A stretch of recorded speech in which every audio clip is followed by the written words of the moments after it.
കുട്ടികൾക്കും മുതിർന്നവർക്കും ഒരുപോലെ ഇഷ്ടപ്പെടുന്ന ഒരു ആഹാരമാണ് മുട്ട.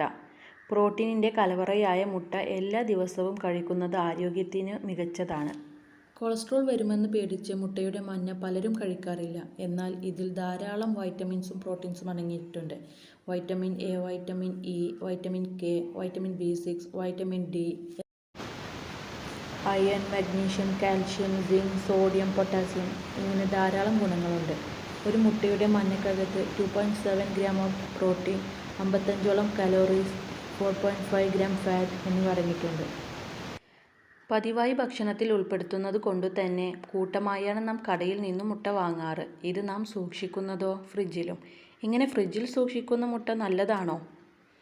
ഫ്രിഡ്ജിൽ സൂക്ഷിക്കുന്നത് കൊണ്ട് ഒരു ആരോഗ്യപ്രശ്നവും ഇല്ല. എങ്കിലും ഇങ്ങനെ സൂക്ഷിക്കുന്നതിലും വേണം കരുതൽ. അല്ലാത്ത പക്ഷം മുട്ട മനുഷ്യ ശരീരത്തിന് ഗുണത്തേക്കാൾ ഏറെ ദോഷകരമായും ബാധിക്കും. പുതിയ മുട്ടകൾ 4 ആഴ്ച വരെ ഫ്രിഡ്ജിൽ സൂക്ഷിക്കാം. പൊട്ടിച്ച മുട്ടയോ 2 ദിവസം മാത്രമേ സൂക്ഷിക്കാവൂ. പുഴുങ്ങിയ മുട്ട ഒരാഴ്ച വരെ ഫ്രിഡ്ജിൽ സൂക്ഷിക്കുന്നതിൽ കുഴപ്പമില്ല. മുട്ട ഫ്രിഡ്ജിൽ വെക്കുമ്പോൾ കഴുകാതിരിക്കാൻ ശ്രദ്ധിക്കണം.